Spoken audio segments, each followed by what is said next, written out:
영국의 런던의 한 길모퉁이에서 열심히 구두를 닦는 한 소년이 있었습니다.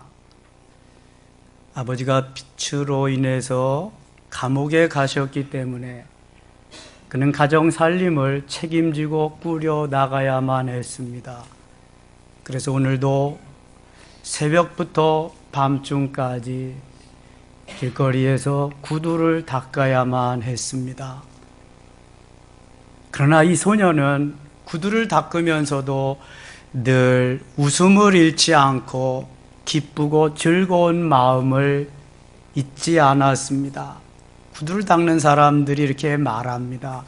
너는 구두를 닦는 것이 그렇게 좋으니? 네, 저는 너무 좋아요. 너무 기쁘고 즐거워요. 저는 지금 선생님의 구두를 닦고 있지만 구두를 닦는다고 생각지 아니하고 희망을 닦고 있다고 생각하거든요. 바로 이 사람이 영국이 낳은 세계적인 문호 찰스 디킨스입니다. 그가 남긴 믿음의 위대한 유산, 위대한 유산이라고 하는 이러한 작품은 얼마나 사람들에게 많은 감동을 주고 있는지 모릅니다. 네, 그렇습니다. 아무리 먹구름이 짙고 미세먼지가 많고 스모그 현상이 있다고 그래도 태양은 변함없이 매일같이 충천에 떠 있습니다. 매일 떠오르고 다시 또 떠오르지만 그것이 다만 우리에게까지 비치지 못할 경우가 있습니다. 저는 매일 아침 새벽 기도를 마치고 교회 뒷동산에 오르곤 합니다. 요즘은 먹구름도 많이 끼고 스모그 현상도 일어나고 미세먼지가 많아서 매일 그렇게 활활 타오르는 태양을 볼 수는 없지만 가끔 그 북한산 위로 떠오르는 태양을 맞이하곤 합니다. 너무 선명하고 보기 좋을 때는 거기에 카메라를 터뜨려서 촬영을 하기도 하곤 합니다. 매일같이 태양은 떠 있습니다. 그러나 먹구름이 끼고 미세먼지가 있고 스모그 현상이 있을 때에는 다만 나에게까지 비춰오지 못할 뿐입니다. 영적으로도 마찬가지입니다. 하나님은 항상 계십니다. 우리와 함께 하십니다. 나와 함께 하십니다. 세상 끝까지 함께 하시겠다고 약속하셨습니다. 믿으시면 아멘. 그러나 문제는 나에게 먹구름이 끼어 있다거나 나에게 미세먼지가 끼어 있다거나 나에게 스모그 현상이 있는 그 순간만은 하나님이 내게 계시지 않습니다. 나를 떠난 것 같고요, 나와 함께 하시지 않는 것 같고요, 나와 하나님은 전혀 상관이 없는 것 같이 생각되어질 뿐입니다. 생각되어질 뿐이지 하나님은 여전히 우리와 함께 하시는 줄 믿습니다. 나와 함께 하시는 줄 믿습니다. 새해되었습니다. 찰스 디킨스는 손님의 구두를 닦으면서 희망을 닦는다고 말했습니다. 여러분, 접시를 닦으면서도 희망을 닦으세요. 자동차를 닦으면서도 희망을 닦으세요. 구두를 닦으면서도 희망을 닦으시기를 바랍니다. 더 이상 원망이나 불평이나 좌절이나 포기란 금년에는 없습니다. 이것이 우리 앞에 존재하는 한 우리를 저 깊은 늪으로 빠뜨리고 맙니다. 하나님이 주시는 비전, 하나님이 주시는 그 능력, 하나님이 주시는 그 권세를 가지고 오늘도 희망을 닦으면서 달려가는 한 해가 되어야 할 줄 믿습니다. 오늘 본문 말씀 보면은 하나님께서 이스라엘 백성을 얼마나 사랑하시는지요. 너무너무 사랑하시기 때문에 구름 기둥과 불 기둥으로 인도하십니다. 그리고 저들을 이끌어 가시는데요, 사람들이 흔히 생각하는 그런 길로 인도하시지 않고 엉뚱한 길로 인도하십니다. 나의 생각과 전혀 판이하게 다르게 말이죠. 보통 우리가 상식적으로 생각할 때에 애굽을 떠나서 가나안 땅으로 가는 길은 북쪽으로 갔다가 동쪽으로 내려가면 됩니다.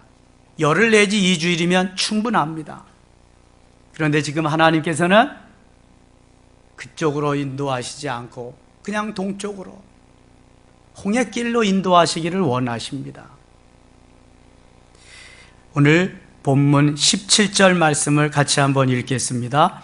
바로가 백성을 보낸 후에 블레셋 사람의 땅의 길은 가까울지라도 하나님이 그들을 그 길로 인도하지 아니하셨으니 이는 하나님이 말씀하시기를 이 백성이 전쟁을 하게 되면 마음을 돌이켜 애굽으로 돌아갈까 하셨음이라. 아멘. 아하, 하나님이 왜 보통 상식적인 길로 인도하지 않으시고 엉뚱한 길로 인도하셨을까? 북쪽으로 가서 동쪽으로 내려가는 길이 무역상들이 가는 길이고 또 전쟁을 할 때 쓰던 길이었는데 만일 그 길로 간다고 한다면 블레셋 사람들하고 전쟁을 할 확률이 크고 또 거기에서 싸움하다 보면 애굽으로 돌아갈까 봐 하나님이 미리 아시고 그 길을 선택하지 않으셨다는 것입니다. 그러나 동쪽으로 가면 길이 없습니다. 동쪽에는 뭐가 있어요? 홍해가 있습니다. 홍해를 지금 배가 있는 것도 아니고 다리가 놓여져 있는 것도 아닌데 홍해로 어떻게 가겠습니까? 이스라엘 백성들이 지금 진퇴양난에 빠져 있습니다. 풍전등화와 같습니다. 앞에는 홍해, 뒤에는 애굽 군대가 쫓아오고 있어요. 왜 우리는 하나님께서 그 길로 인도하셨는지 아무리 머리를 쥐어 짜봐도 머리에 쥐만 나지 이해가 되지 않습니다. 그렇잖아요. 물고기 밥이 되게 하지 않는 이상은 홍해로 몰아넣을 이유가 없습니다. 그러나 하나님께서는 주님의 능력으로 누구도 할 수 없는 하나님만이 하실 수 있는 방법으로 기적적으로 저들을 인도해서 홍해를 건너기를 원하시는 겁니다. 너희들이 가는 것이 아니라 내가 가게 한다. 너희들이 건너는 것이 아니라 내가 건너게 한다. 하나님 주도적으로 하나님 방식으로 저들을 인도하시기를 원했던 것입니다. 홍해의 광야길, 인간적으로 생각할 때 너무 불합리합니다. 모순된 것입니다. 도무지 이해할 수 없는 일이지만 하나님께서는 이 길을 통해서 주님의 사랑을 그들에게 나타내 보여주시기를 원하십니다. 주님이 함께 하시고 도우시고 너희들이 힘들 때 내가 안고 간다. 더 힘들 때는 내가 업고 간다. 그래서 주님의 인도하심을 저들이 믿기를 원하십니다. 하나님 이스라엘 백성들을 인도하시면서 이렇게 말씀하십니다. 너희들은 나를 믿기만 해라. 너희들은 나를 따라오기만 해라. 내가 너희를 인도하리라. 할렐루야. 여러분 믿고 따라가기만 하면 돼요. 거기에 다른 이유가 필요가 없습니다.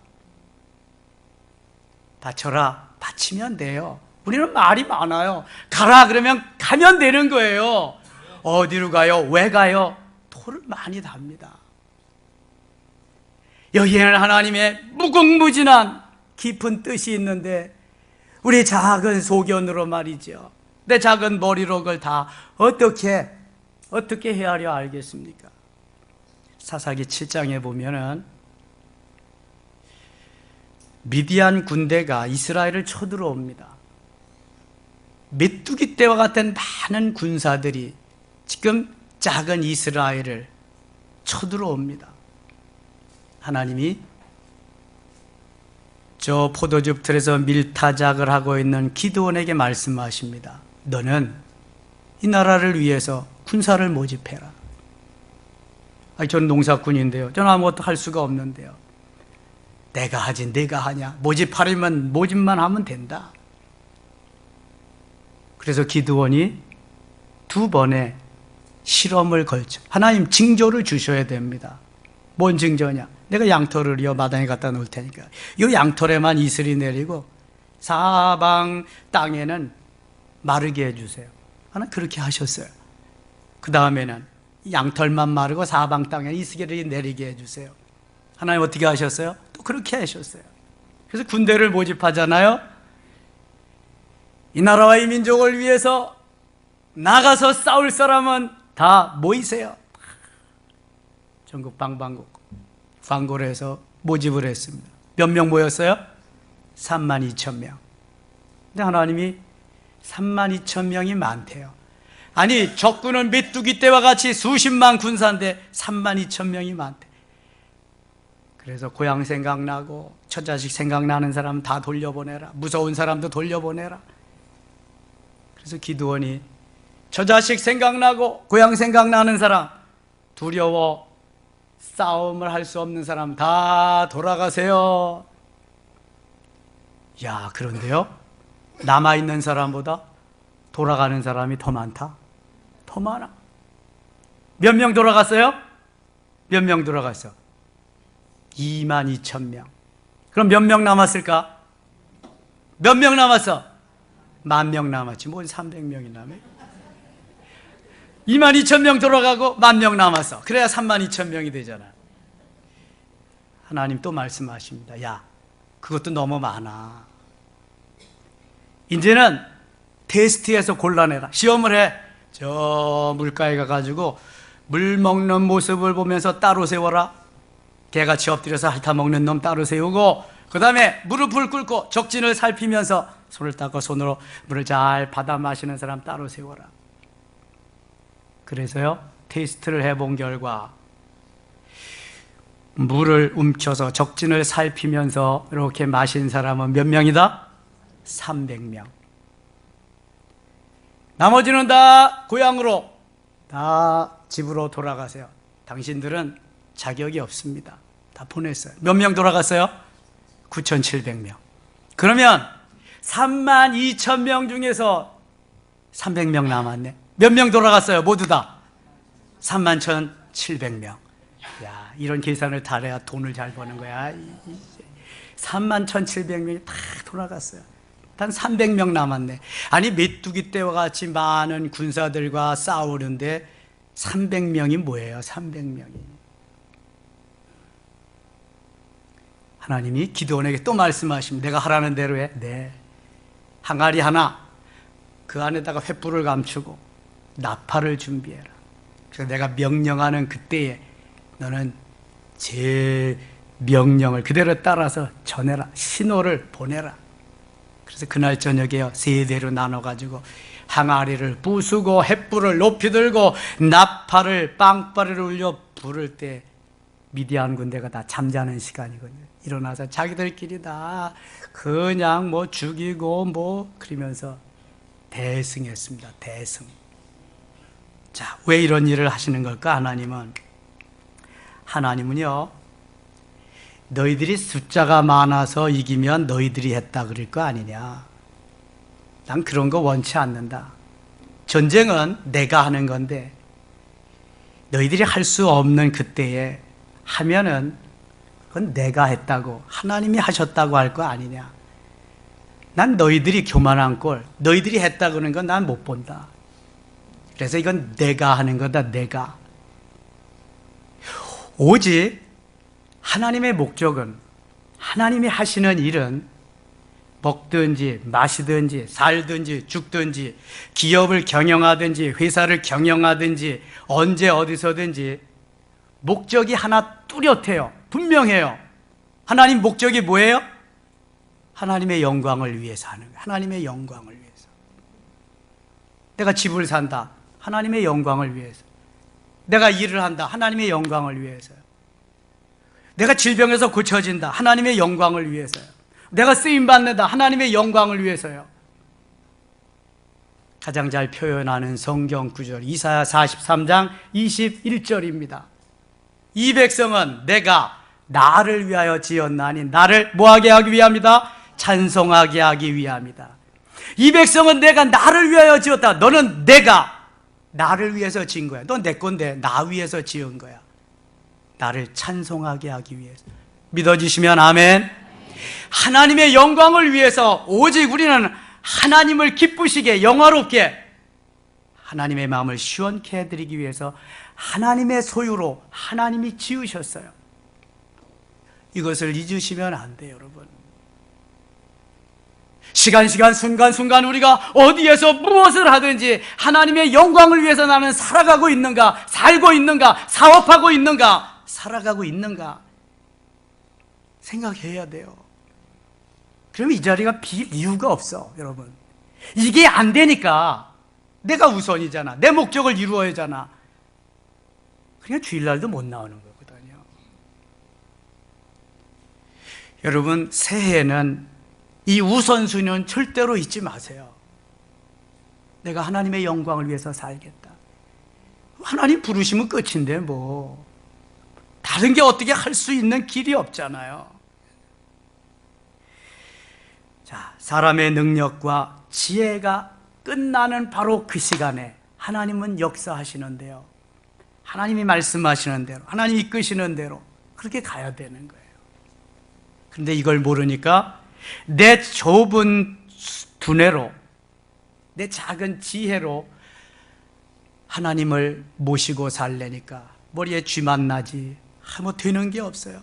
그러니까 안 되면 뭐라 그래요? 하나님 나를 떠나셨나 보다, 하나님 나와 함께 하시지 않는다. 그러니까 입으로는 또 원망이 나오고 불평이 나와요. 내게 먹구름이 끼어 있는지는 모르고, 내가 지금 미세먼지가 스모그 현상이 가득한지는 모르고 그저 하나님 안 보인다고 난리만 치는 거예요. 문제는 내게 있는데도 삿대질은 매일 하나님께만 가는 거죠. 자, 원망을 심리적으로 연구한 어떤 학자에 따르면 악성 건망증이 원망과 불평의 원인이래요. 건망증이 없는 사람은 아무도 없습니다. 다 건망증이 있는데요, 악성 건망증이란 뭐냐? 내게 좋은 일도 많고 선한 일도 많고 하나님 내게 은혜 주신 일이 너무너무 많아요. 그런데 뭐만 생각하냐? 기분 나쁜 일, 좋지 않은 일, 내 감정이 상했던 일, 언짢은 일들만 자꾸 생각이 나는 거예요. 이게 바로 악성 건망증이요. 그러니까 이 생각을 하게 되면 밥맛이 없어. 이 생각을 하게 되면은 잠이 안 와. 이 생각이 하게 되면 뒷골이 땡겨. 되는 일이 없어. 재미가 없어, 인생. 왜 그렇게 살아요? 오늘도 하나님은 그런 삶을 원치 않으시는 거예요. 그 많은 좋은 일들, 많은 은혜스러웠던 일들을 왜 다 잊어버리고 왜 그렇게 사냐고요. 사랑할 시간도 부족한데 왜 미워하면서 살아요? 이스라엘 백성들이 애굽에서 일어났던 그 놀라운 기적을 10분의 1만 좀 생각하면은요, 저절로 감사가 나타나요. 그런데 그거 다 잊어버리고 언짢았던 일만 생각하니까 애굽엔 매장지가 없어서 여기까지 들어와서 여기서 죽이려 하는 거냐, 모세 이놈 하면서 하나님 앞에 도전을 하고 그러잖아요. 또한 불신앙에서 원망이 생기는 거예요. 하나님의 역사를 믿을 수가 없어요. 나 자신을 믿지 못하면 상대방도 믿을 수가 없어요. 그렇기 때문에 하나님도 믿을 수가 없어요. 하나님을 믿을 수 없으니 삶에 재미가 없지요. 그러므로 원망을 하게 되는 거거든요. 불신앙으로 가득 차 있기 때문에 그런 거예요. 신앙인의 불신앙이 뭐예요? 말로는 믿는다고 하지만 내 가슴이 믿어지지 않는 게 신앙인의 불신앙이에요. 현대를 사는 그리스도인들에게 가장 많은 것이 바로 이거지요. 그러므로 원망을 하지 말아야 됩니다. 오늘도 구름 기둥과 불 기둥을 보면서 하나님의 임재를 경험하고 하나님이 나를 사랑하시고 하나님이 나를 인도하시되 끝까지 인도하신다 믿으시면 아멘. 이 믿음을 가지고 살아야 돼요. 이 믿음을. 여러분, 새해에는 원망이나 불평이나 좌절이나 포기는 다 가라. 오직 하나님의 은혜만 믿고 달려가시기를 축원합니다. 그런 삶이 되어야 돼요. 원망일랑은 좀 멈추십시다. 새해는 감사로 하루를 열고 감사로 하루를 마감하자고. 새해는 기도로 하루를 열고 기도로 하루를 마감하자고요. 이것만이 사단의 세계를 멸하는 방법이에요. 감사하고 기도하고 사랑하는 자에게는 사단은 감히 덤비질 못하는 거거든요. 감사가 없으면, 이 은혜가 떨어지면 원망과 불평이 아주 그냥 내 입에서 떠나질 않고 그렇게 사는 거예요. 감사가 있고 사랑이 있고 하나님의 은혜로 살려면 원망과 불평하는 사람들과는 클래스가 좀 달라야 돼요. 지금 아랍에미레이트 두바이에서는 아시안컵 축구 경기가 진행되고 있습니다. 우리나라는 C조에 속해서 필리핀과 키르기즈스탄과 중국과 한 조로 예선을 치렀습니다. FIFA 랭킹 100위가 넘는 필리핀, 졸전 끝에 고전 끝에 간신히 1대0으로 이겼어요. 여러분 다 아시잖아요. 그 다음에 또 100위가 넘는 키르기즈스탄, 이름도 생소한 그 나라에게도 간신히 1대0으로 여겼어요. 넉넉히 이기리라고 생각했더랬는데, 근데 중국전은 달랐어요. 중국전에는 클래스가 다른 한 사람이 투입이 됐어요. 누구예요? 손흥민. 제가 손흥민이 홍보대사도 아닌데 손흥민이라는 사람이 딱 투입이 됐어요. 경기의 흐름이 달라요. 장악력이 달라요. 경기하는 내용이 달라진 거예요. 벌써 그 한 사람 때문에. 여러분, 클래스가 다른 한 사람이 들어오면은요, 모든 것을 바꿔놓을 수가 있어요. 코리안 리그에서, 재팬 리그에서 뛰는 우리 국가대표 선수들, 그러나 손흥민은 세계 최고, 세계 최강의 잉글랜드 프리미어 리그에서 우수한 그러한 선수로 뛰는 사람이에요. 세계 몇 번째 몸값을 자랑한, 클래스가 다른 한 사람이 와서 휘젓고 다니면서 멋있게 경기를 하니까 보는 사람이, 관중들이 얼마나 기뻐하고 즐거워해요. 2대0으로 이겼습니다만 더 큰 스코어 차이로 이기는 것 같이 열광했습니다. 여러분, 이거예요. 원망 불평하는 사람들과 함께 거기에서 사느냐, 아니면 그 중에서도 나는 클래스가 다르게 영적인 클래스를 가지고 하나님 보란 듯이 사느냐, 선택은 내가 하는 거예요. 그럼 어떤 클래스가 되기를 원하겠어요? 제가 초등학교 졸업하고 중학교에 가니까 막 그냥 섞어가지고 반을 나누어서 하더라고요. 뭔지도 모르게 1학년을 지냈는데 2학년 때가 되니까 1학년 때 성적을 바탕으로 해서 클래스를 나누더라고요. A, B, C, D로 60명씩 4반 240명이 공부를 했어요. A 클래스, B, C, D 클래스까지. A 클래스에 있는 사람들은 자부심이 있어, 자긍심이 있어. 내가 그래도 우리 학년 중에서 A 클래스에 있다. B, C, D 클래스하고는 다르잖아요. 제가 어느 클래스에 있었게요? A 클래스에 있으니까 말하지 뭐, 나머지에 있으면 팽태해서 어떻게 말을 해. 그러니까 더 열심히 하게 되더라. 더 열심히. 요즘 새벽 기도회 때 요셉에 대해서 하고 있습니다. 여러분, 요셉을 아시죠? 아브라함의 증손자, 이삭의 손자, 야곱의 아들, 11번째 아들, 가장 사랑하는 아내 라헬로부터 얻은 아들 요셉. 요셉은요, 다른 아들과 클래스가 달랐어요. 왕꿈을 꾸는 그것부터 달랐지만 그의 가는 길이 한창 나이에 종살이하고요, 한창 나이에 모함을 받아서 감옥살이 합니다. 창세기 37장부터 무려 50장까지 16장이 요셉에 대해서 기록인데 38장 유다에 대한 기록 하나만 빼고 13장, 10장이 요셉에 대해서 기록하고 있습니다. 거기 읽어보면요, 요셉은 종으로 팔려갔다고, 감옥살이 한다고 한 번도 원망해 본 일이 없어요. 불평해 본 일이 없어요. 형, 네 놈들 두고 보자 이렇게 말한 적도 한 번도 없어요. 그저 주어진 여건 속에서 하나님 고맙습니다. 하나님 감사합니다. 하나님이 종살이 할 때도 형통하게 하시고 감옥 생활할 때도 형통하게 하시고 그의 삶은 온전히 형통의 연속이에요. 저는 그렇게 생각했어요. 아니, 무슨 형통이 종살이 하면서 형통이냐. 종살이 하지 않게 형통해야 형통이지. 무슨 형통이 감옥 생활하게 하고 형통이냐. 그것도 모함받아서. 그런 형통이 무슨 형통이냐. 그랬거든요. 은혜 받지 못했을 때예요, 그거는. 내 은혜 받고 보니까요, 형통이란 그런 게 아니더라고요. 형통이란 꽃길로 가는 게 아니에요. 탄탄대로를 가는 게 아니더라고요. 주어진 환경, 처해진 사건 속에서 잘 인내하며 견디며 승리하는 그 길이 형통이더라고요. 할렐루야. 내가 언제 어디서 어떤 처지에 처해 있든지 이기고 그곳에서 승리할 수 있게 하시는 하나님, 이게 형통케 하시는 하나님이에요. 요셉의 하이라이트가 41장에 있습니다.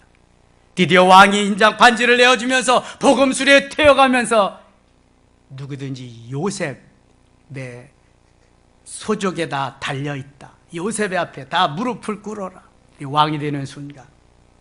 그리고 45장에서 가나안 땅에 흉년이 들어서 형들이 곡식을 사러 왔을 때 모두가 다 쫙 거기에서 꿇어 엎드립니다. 10형과 동생 베냐민까지. 그때 요셉은 생각났을 거예요. 옛날에 곡식단이 일어나서 자기에게 절하던 모습이. 그는 몰래 자기 방에 가서 통곡을 합니다. 그리고 나와서 형들에게 이렇게 말합니다. 형님들, 두려워하지 마세요. 형님들이 나를 판 것이 아니라 하나님이 나를 이곳에 보내셨습니다. 저는 형님들이 종으로 판 요셉인데요, 형들이 저를 판 게 아니에요. 하나님이 우리 가족을 살리시기 위해서 나를 형들보다 먼저 이곳에 보내셨어요. 하나님이 하셨어요. 하나님이여, 하나님이여. 그는 계속 말 맞다나 말할 때마다 하나님이 하셨다고 고백을 합니다. 여러분은 그럴 때 어떻게 말하시겠어요? 내 놈들 잘 만났다. 원수는 외나무다리에서 만난다고 했지. 맛 좀 봐라. 내가 오늘 이렇게까지 얼마나 고생을 했는지 아느냐. 내 눈물에 눈물 나게 했으니 네 눈물에는 피눈물이 좀 나봐라. 다 그럴 거 아니겠어요, 이게. 그런데 요셉은요, 그 마음이 왕의 마음, 그 마음이 하나님의 마음. 여러분, 요셉은 클래스가 달랐어요. 형제들과 클래스가 달라. 원망 불평하는 사람하고 클래스가 달라. 나만 잘 알아달라고 하는 사람하고 클래스가 달라.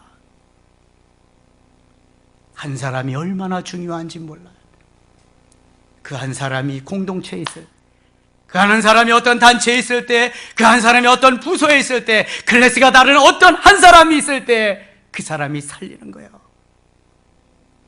하나님은 이런 사람을 지금 찾고 있는 거예요. 구름기둥과 불기둥으로 인도하시는데도 클래스가 다르지 못하니까 다 원망과 불평 속에서 거기에서 죽어가는 거예요. 그냥 하나님이 죽이셔가는 거예요. 그냥. 새해에는 클래스가 좀 다르게 사시기를 바랍니다. 반드시 그렇게 다르게 사시기를 바랍니다. 따라합시다. 나는 클래스가 다르다. 옆에 분들하고 인사합시다. 당신은 클래스가 다릅니다. 내가 클래스가 달라야 변화시킬 수 있어요.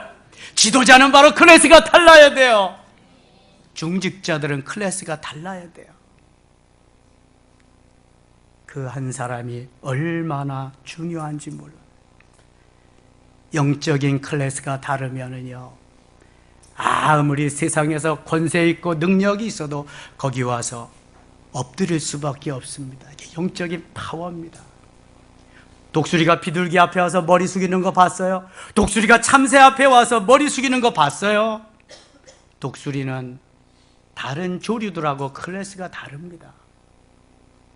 그러니까 그 창공 위에서 창공의 왕자로 황제로 사는 거예요. 여러분 어떠세요? 좀 클래스가 다르게 살고 싶지 않으십니까? 바보같이 시원찮게 살지 마세요. 하나님이 만물의 영장으로 작품으로, 작품 중에 작품으로, 작품 중에 무슨 작품으로? 걸작품으로 만드셨는데 왜 그렇게 사세요? 좀 클래스가 다르게 사세요. 하나님이 이거 기다리시면서, 이거 원하시면서 모든 거 다 우리에게 주셨고 주시겠다고, 끝까지 가시겠다고 약속하시잖아요. 저는 안타까울 때가 참 많아요. 기도는 하지만 하나님이 왜 이렇게 더디실까? 하나님 왜 이렇게 변화가 되지 않게 하실까? 나부터도. 아브라함은 요셉 이상으로 클래스가 달랐습니다. 백세에 얻은 아들을 하나님이 번제물로 바치라고 할 때 아무런 이런 방구 없이 사흘길을 걸어서 모리아 땅에 가서 번제물로 아들을 바칩니다. 아브라함의 하이라이트가 창세기 22장입니다. 그거 없으면 아브라함 못 되는 거예요, 여러분. 좀 클래스가 다른 삶 속에서 하나님의 영광을 드러내며 하나님의 역사를 이루는 그러한 그리스도인이 된다면 하나님 무엇을 주저하시겠어요? 무엇을 주시지 않겠어요? 제가 하나님이라도 다 줄 거예요. 구름기둥과 불기둥은 성령의 임재의 상징이에요. 하나님이 우리와 함께 하시는 걸 나타내 주는 거예요. 오늘 본문 21절, 22절 같이 읽겠습니다. 여호와께서 그들 앞에서 가시며 낮에는 구름기둥으로 그들의 길을 인도하시고 밤에는 불기둥을 그들에게 비치사 낮이나 밤이나 진행하게 하시니 낮에는 구름기둥 밤에는 불기둥이 백성 앞에서 떠나지 아니하니라. 아멘. 출애굽한 이스라엘 백성이 모두 몇 명이에요? 장정만 60만, 민수기 1장 46절에 60만 3,550명이에요. 거기에 20세 이하, 그 다음에 여인들 포함하면 적게는 200만, 좀 많게는 300만이 출애굽했어요. 300만이 운집해 있는 그곳에 구름기둥이다, 하늘이 구름으로 덮은 거죠. 불기둥이다, 하늘이 불로 덮인 거죠. 낮에는 너무 더우니까 구름기둥으로, 밤에는 너무 추우니까 불기둥으로. 그리고 구름기둥은 나침판의 역할을 해요. 방향을 제시해 주는 거예요. 가면 따라가고 멈추면 서고. 거기 하나님이 계시는 거예요. 여러분, 이 구름기둥, 불기둥이 있는데 왜 낙심하고, 왜 좌절하고, 왜 포기하고, 왜 원망하고 불평하고 살겠어요? 먹구름이 껴서 그렇거든요. 미세먼지가 너무 많이 껴서 그렇거든요. 스모그 현상이 너무 심하기 때문에 그렇거든요. 여러분, 다른 거 없어요. 먹구름 걷어내면 돼요. 스모그 현상 걷어내면 되고요. 미세먼지 다 걷어내면 될 줄 믿습니다. 금년 한 해 다른 기도 하지 마시고 그것만 좀 하세요. 이거 하면 끝나는 거예요. 이거 하면 다른 거 없어요. 사업 잘 되는 거 우선이에요. 그것도 안 되네. 사업 잘 되면 뭐 하려고. 다 쓸데없는 거예요, 여러분. 하나님과 나와의 관계가 제대로 되지 않으면요, 태양빛이 오늘도 내게 비치는 거 경험하지 못하면은요, 다 쓸데없는 거예요, 그거는. 낮에는 구름기둥, 밤에는 불기둥. 구름기둥과 불기둥은 늘 저들을 지키고 있었어요. 이스라엘 백성만 지키셨을까요? 우리도 지키고 계심을 믿습니다. 마태복음 28장 20절에 볼지어다 내가 세상 끝날까지 너희와 항상 함께 있으리라. 할렐루야. 세상 끝날까지 함께 하신 하나님, 작년 한 해도 함께 하셨어요. 금년도 19일까지 함께 하셨어요. 앞으로도 함께 하실 거예요. 주님 앞에 갈 때까지 함께 하실 줄 믿습니다.